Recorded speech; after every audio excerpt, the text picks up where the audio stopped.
राजा हरिश्चंद्र की कथा। राजा हरिश्चंद्र अयोध्या के राजा थे।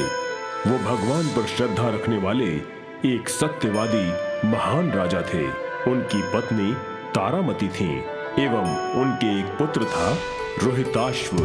एक बार देवलोक में इंद्र, वशिष्ठ एवं विश्वामित्र वार्ता में संलग्न थे। इंद्र ने वशिष्ठ से प्रश्न किया, हे महामुनि, इक्ष्वाकु साम्राज्य के राजा आपके प्रिय शिष्य हैं। क्या उनमें से कोई ऐसा है जो मात्र सत्य के मार्ग पर ही चलता हो? वशिष्ठ ने इस प्रश्न का अत्यंत प्रसन्नता पूर्वक उत्तर दिया। सूर्यवंशीय राजा हरिश्चंद्र एक ऐसे ही शासक हैं जो किसी भी कीमत पर सत्य का मार्ग नहीं त्यागते। हे वशिष्ठ, इंद्र मनोविनोद के लिए ऐसे प्रश्न करते हैं। आपके मान में उन्होंने पहले आपसे प्रश्न किया। आपने जो कहा वो कदापि संभव नहीं। किंतु महर्षि विश्वामित्र जी, मैंने असत्य नहीं कहा। आपने असत्य कहा। किसी भी मानव हेतु यह कार्य असंभव है। दोनों महर्षियों में वाक युद्ध छिड़ गया। विवाद जैसे ही पराकाष्ठा पर पहुंचा, महर्षि विश्वामित्र ने क्रोधवश एक घोषणा की। वशिष्ठ जी, यदि मैंने आपकी बात असिद्ध न कर दिखाई तो मैं अपना नाम बदल दूंगा। देवलोक से वो धरती पर अपने आश्रम पहुंचे। उन्होंने राजा हरिश्चंद्र को मिथ्यावादी सिद्ध करने की योजना बनानी प्रारंभ कर दी। कुछ समय पश्चात राजा हरिश्चंद्र ने दान पुण्य का कार्य किया, जिसमें भारी मात्रा में स्वर्ण दान किया जाना था। विश्वामित्र को वशिष्ठ के चले जाने की प्रतीक्षा थी। तब उन्होंने राजा हरिश्चंद्र से भेंट की। राजा ने उनका सम्मान पूर्वक सत्कार किया तथा उनसे महल में आने का प्रयोजन पूछा। आपका स्वागत है महामुनि। आपके आने का क्या प्रयोजन है? मुझे दान चाहिए। हरिश्चंद्र उन्हें कुछ भी देने के लिए तैयार थे। हे राजन, मुझे स्वर्ण चाहिए। इतना स्वर्ण चाहिए जितना कि। विश्वामित्र का वक्तव्य समाप्त होने के पूर्व ही हरिश्चंद्र ने बिना विचार किए उत्तर दिया। मुझे प्रसन्नता होगी महामुनि। वो कोषागृह में है, आप ले जा सकते हैं। विश्वामित्र को ऐसे उत्तर की अपेक्षा नहीं थी। ये उनकी प्रथम पराजय थी। राजन, कोष में जो कुछ भी होगा आवश्यकता पड़ने पर ले जाऊंगा। उन्हें सम्मान मिला तथा वो अपने आश्रम लौट गए। एक दिन राजा हरिश्चंद्र अपने आखेट के लिए निकले हुए थे। विश्वामित्र को ये ज्ञात होते ही वे राजा से पूर्व वन में पहुंचकर तपस्या करने बैठ गए। जब राजा वहां से निकले तब विश्वामित्र ने स्त्री के विलाप स्वर का भ्रम उत्पन्न किया। अरे कोई रक्षा करो, कोई तो मेरी रक्षा करो। मंत्री जी, क्या आपने विलाप सुना? जी। चलिए देखते हैं किसे मदद चाहिए। ये कहते हुए वो उस दिशा में दौड़ पड़े जिधर से विलाप के स्वर आ रहे थे। मंत्रियों तथा अन्य लोगों ने उनका अनुसरण किया। इस हलचल से महर्षि की तपस्या में विघ्न उत्पन्न हुआ। राजा अपराध बोध से ग्रस्त हो गए। हे मुनिवर, कृपया मुझे क्षमा करें, मैंने आपके तप में बाधा डाली। इसके पश्चाताप हेतु मैं आपको अपना राज्य देता हूँ। क्या तुम्हारे शब्द भावहीन हैं? संभवतः ये शीघ्रतावश बोले गए हैं। मुनिवर, मैंने पूर्ण रूप से सोच समझकर ही कहा है। मैं वचन देता हूँ आपको।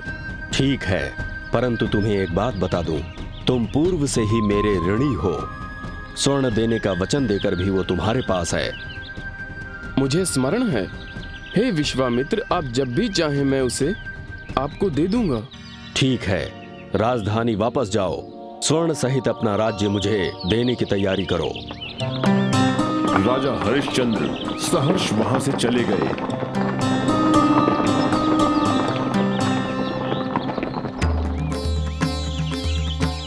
महर्षि विश्वामित्र हरिश्चंद्र के वचनों के अनुसार अगले दिवस समस्त राजकोष समेत राज्य पर आधिपत्य के लिए वहां पहुंचे। राजा हरिश्चंद्र, मैं आ गया हूँ। स्वागत है, मैंने सारी तैयारी कर ली है। कृपया आप मेरा राज्य तथा धन स्वीकार करें। हरिश्चंद्र ने सारी वस्तुएं दान में दे दी, यहाँ तक कि महारानी के आभूषण भी। महामुनि, इसके अतिरिक्त आपको क्या चाहिए? अब कौशल का राजा कौन है? विश्वामित्र। अब तुम मेरी राजाज्ञा सुनो। शीघ्र ही मेरे राज्य को अपनी पत्नी एवं बच्चे सहित त्याग दो। मात्र पहने हुए वस्त्रों को ले जा सकते हो। श्रद्धा पूर्वक हरिश्चंद्र ने आज्ञा को शिरोधार्य किया। आपकी आज्ञा का पालन होगा। अपनी पत्नी तारामती एवं पुत्र रोहिताश्व समेत हरिश्चंद्र राजधानी से निकल पड़े। तुम्हें स्मरण होगा, मुझे स्वर्ण देने का वचन तुमने अभी भी पूरा नहीं किया। मेरा यहाँ कुछ भी नहीं जिसे मैं अपना कहूँ। इन वस्त्रों के अतिरिक्त जिसे आपने रखने की आज्ञा दी है, कृपया ऋण उतारने हेतु मुझे थोड़ा समय दे। 1 माह में मैं आपका सारा ऋण उतार दूंगा। मुझे स्वीकार है। 1 माह पश्चात मैं आऊंगा। प्रजा एवं शुभ चिंतकों को विलाप करता हुआ छोड़कर सत्यवादी राजा हरिश्चंद्र अपनी पत्नी एवं पुत्र के साथ राजधानी त्याग दी।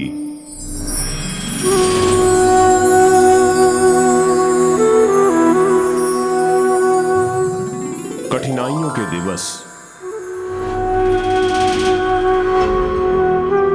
तीनों को अपने जीवन यापन हेतु स्वयं कार्य करना पड़ा।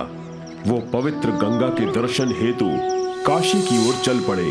पवित्र नगर काशी के द्वार में प्रवेश करते ही उनका सामना महर्षि विश्वामित्र से हुआ। तुम्हें स्मरण करा दूं कि आज तुम्हारे ऋण चुकाने का अंतिम दिवस है। हरिश्चंद्र ने दिवसों की गिनती की तथा उन्हें आभास हुआ कि विश्वामित्र ने सत्य कहा है।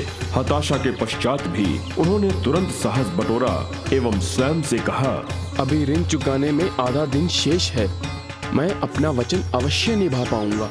अभी वो विचार मग्न ही थे कि विश्वामित्र ने कहा, मेरा एक सुझाव है हरिश्चंद्र, यदि ये कह दो कि तुम ऋण नहीं चुका सकते अथवा तुम मेरे ऋणी नहीं हो तो मैं अपना ऋण भूल जाऊंगा। महामुनि, ये सत्य है कि मैंने आपको स्वर्ण देने का वचन दिया है। मैं उसे दिन के अंत तक अवश्य चुका दूंगा। महर्षि हरिश्चंद्र को सोच विचार के लिए छोड़कर चले गए। उन्होंने सोचना प्रारंभ किया कि कैसे धन की व्यवस्था हो। यदि मैं स्वयं को किसी धनी व्यापारी के हाथों दास के रूप में बेच दूं, तो मुनि का ऋण अवश्य चुक जाएगा। किंतु यदि मैंने ऐसा किया तो मेरी पत्नी और मेरे पुत्र का क्या होगा? तभी तारामती ने सुझाव दिया, हे स्वामी, आप मुझे तथा पुत्र को बेचकर अपना ऋण चुका दें। ये तुम क्या कह रही हो प्रिय? मैं तुम्हें तथा हमारे पुत्र को बेचकर दास कैसे बना सकता हूँ? सर्वप्रथम तो वो अचंभित हुए। तत्पश्चात उन्हें सत्यता का आभास हुआ। अतएव वो अपनी पत्नी एवं पुत्र को लेकर नगर के व्यापार स्थल की ओर चले। वहां पहुंचकर अश्रुपूरित नेत्रों से उन्होंने उच्च स्वर में घोषणा की, मेरी पत्नी एवं पुत्र बिक्री के लिए है।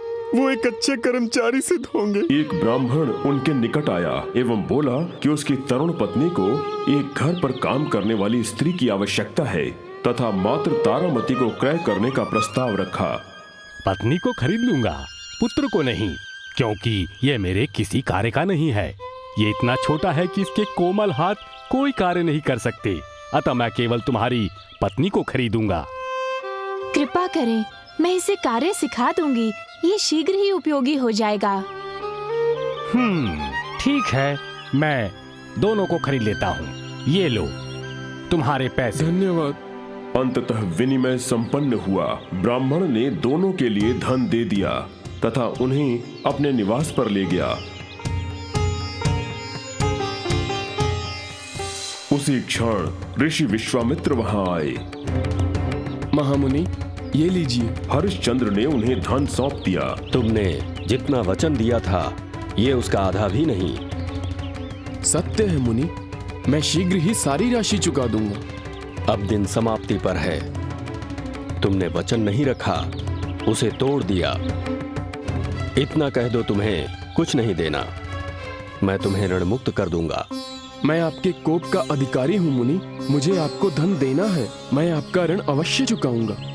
अभी मैंने पत्नी तथा पुत्र को बेचा है तथा आपके ऋण का कुछ भाग चुकाया। सूर्यास्त से पूर्व मुझे 1 घंटे का समय दें। मैं स्वयं को बेचने की चेष्टा करूंगा तथा ऋण चुका दूंगा।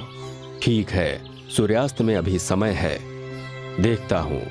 ऋषिवर क्रोधित होकर वहां से चले गए। हरिश्चंद्र पुनः व्यापार स्थल पर पहुंचे एवं उच्च स्वर में विलाप प्रारंभ कर दिया, जिससे प्रत्येक का ध्यान आकर्षित कर सकें। मैं दास की भांति विक्रय के लिए उपलब्ध हूँ। कोई भी उनके कहे मूल्य को देने को तैयार नहीं था। तभी वहां एक बधिक आया जो स्थानीय श्मशान का प्रमुख था। मैं तुम्हें खरीदूंगा। आप कौन हैं? मेरा नाम प्रवीर है। मैं इस नगर का निपुण बधिक हूँ। मैं दक्षिण पश्चिम में स्थित श्मशान का रखवाला भी हूँ। मैं उन लोगों को ठिकाने लगाता हूँ जो मृत्यु को प्राप्त हो चुके हैं। हरिश्चंद्र सोच में पड़ गए कि क्या उन्हें बधिक का दास बनना स्वीकार करना चाहिए। तभी वहाँ महर्षि विश्वामित्र पहुँचे। तुम्हें इसका दास बनने में संकोच क्यों हो रहा है? इसका प्रस्तावित धन मेरे ऋण को चुकाने हेतु पर्याप्त है। हे मुनि, मुझे शेष धन के लिए आप अपना सेवक बना लीजिए। मैं आपकी आज्ञा का पालन करूंगा। मेरे दास बनना चाहते हो? हाँ मुनिवर, कृपया मुझे अपना दास बना ले। मुझे स्वीकार है, अब तुम मेरे दास हो। मैं तुम्हें ऋण मुक्त करता हूँ, परंतु मैं श्मशान के रखवाले के प्रस्तावित धन में तुम्हारा विक्रय करता हूँ। वो बधिक अत्यंत प्रसन्न था कि उसे वही दास मिला जिसकी उसे अपेक्षा थी। उसने विश्वामित्र को धन दे दिया एवं हरिश्चंद्र को श्मशान के निकट अपने निवास की ओर ले चला। श्मशान में हरिश्चंद्र का कार्य उन लोगों से कर एकत्र करना था जो शव को जलाने या गाड़ने आते थे। साथ में शवों के त्यागे हुए वस्त्रों को एकत्र करना भी था। तुम्हें दिवस रात्रि इसी श्मशान भूमि पर रहना है एवं जो भी शव यहाँ आए उसका ध्यान रखना है। प्रत्येक से कठोरता पूर्वक करों की उगाही करनी है। एकत्रित धन को 6 भागों में बांटना होगा। 1 भाग राजा के लिए, 3 भाग मेरे लिए, 2 भाग तुम्हारा पारिश्रमिक। तुम्हें मृत्यु दंड के अपराधियों का वध भी करना होगा। जो आज्ञा। हरिश्चंद्र ने 12 माह तक ये कार्य किया। वो अपने स्वामी के प्रति निष्ठावान थे।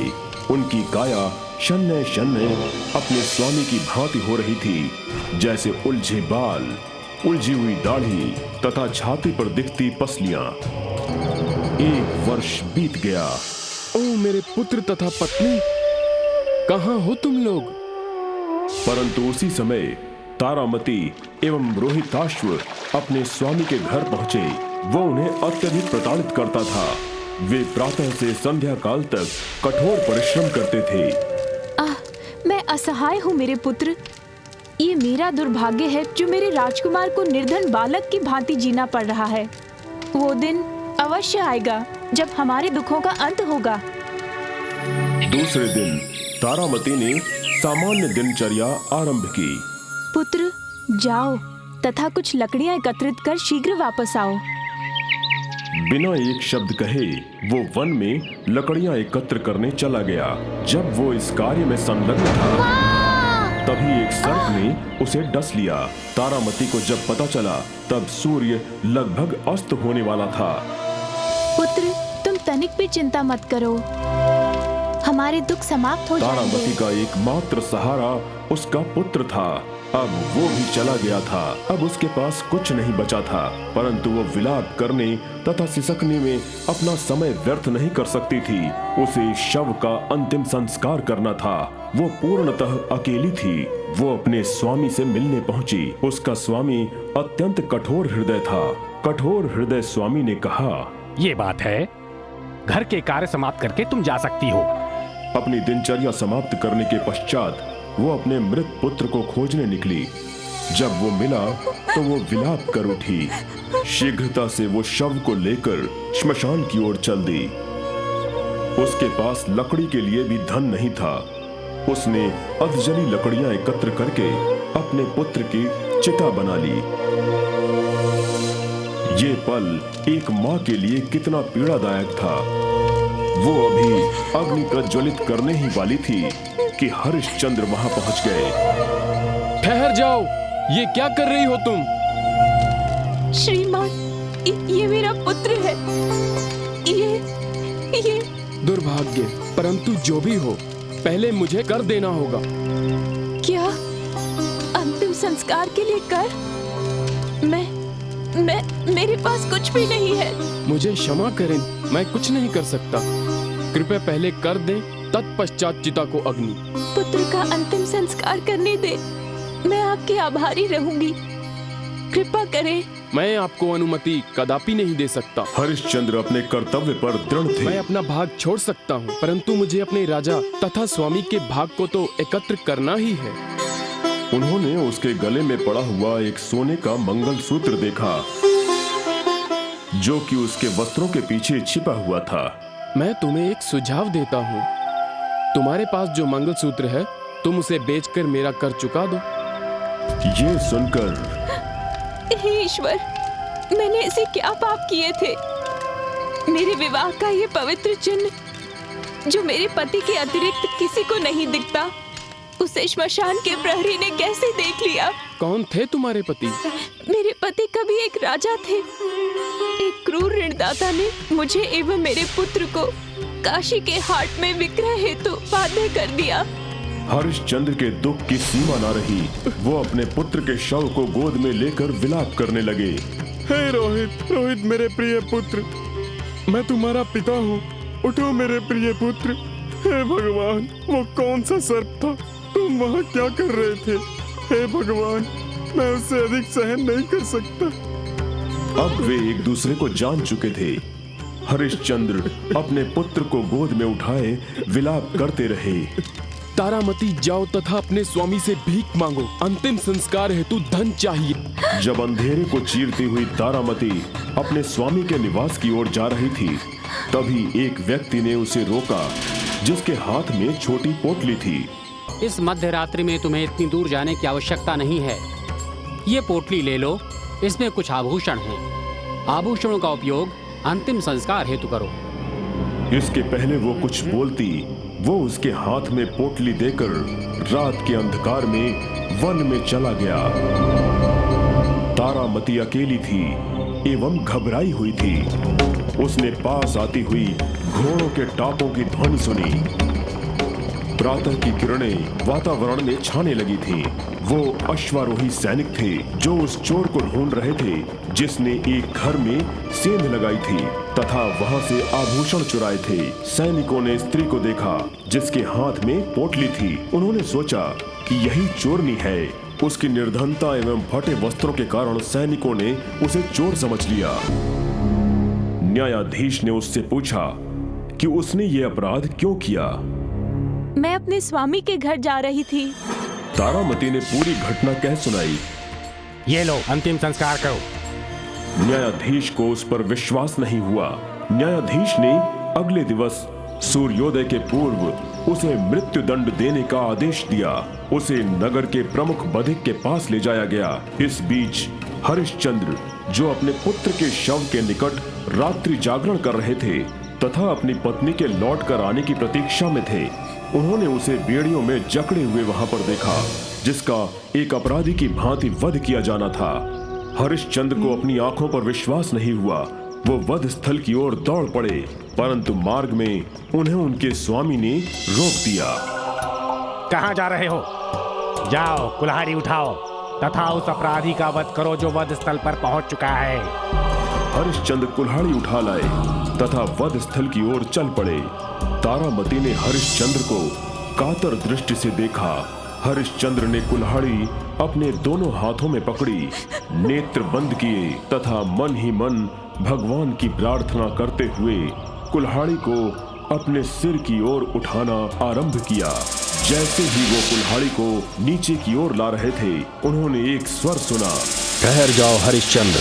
वो विश्वामित्र के थे। स्वर्ग से ब्रह्मदेव, इंद्र तथा वशिष्ठ हरिश्चंद्र की परीक्षा देख रहे थे। हरिश्चंद्र, कष्ट क्यों उठाते हो? तुम एक महान राजा हो। पुत्र जी उठेगा, पत्नी मुक्त हो जाएगी, किंतु तुम्हें मात्र एक वाक्य कहना होगा। चाहे कुछ भी हो जाए, मैं अपने वचनों से कभी पलट नहीं सकता। वचन दे दिया तो दे दिया। हरिश्चंद्र ने अपनी कुल्हाड़ी पुनः ऊपर उठाई। वो वध करने ही वाले थे कि विश्वामित्र ने उन्हें रोक लिया। ठहर जाओ हरिश्चंद्र, अब तुम्हारे सभी कष्टों का अंत हो जाएगा। मुझे अपनी भूल का ज्ञान हो गया है, मैं पराजित हुआ।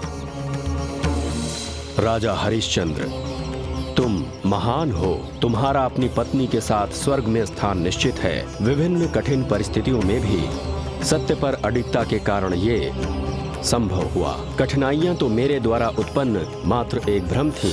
भगवान प्रसन्न थे। भगवान शिव एवं पार्वती ने उन्हें आशीर्वाद दिया। उनकी कृपा से रोहिताश्व भी जी उठा। विश्वामित्र ने उनकी तथा वशिष्ठ के मध्य हुई वार्ता तथा उसके परिणाम के विषय में बताया। उसके पश्चात क्या हुआ? आपका कथन मिथ्या है, मैं दिखा दूंगा। वो ब्राह्मण जिसने रानी एवं राजकुमार का क्रय किया था, वो अग्निदेव थे। श्मशान के प्रमुख एवं बधिक के रूप में अन्य कोई नहीं, मृत्यु के देवता स्वयं यमराज थे। तुम्हारी सत्यवादिता के लिए कठिन तप से प्राप्त हुई अपनी शक्ति तुम्हें उपहार में देता हूँ। चारों दिशाओं से आशीर्वाद स्वरूप पुष्पों की वर्षा होने लगी।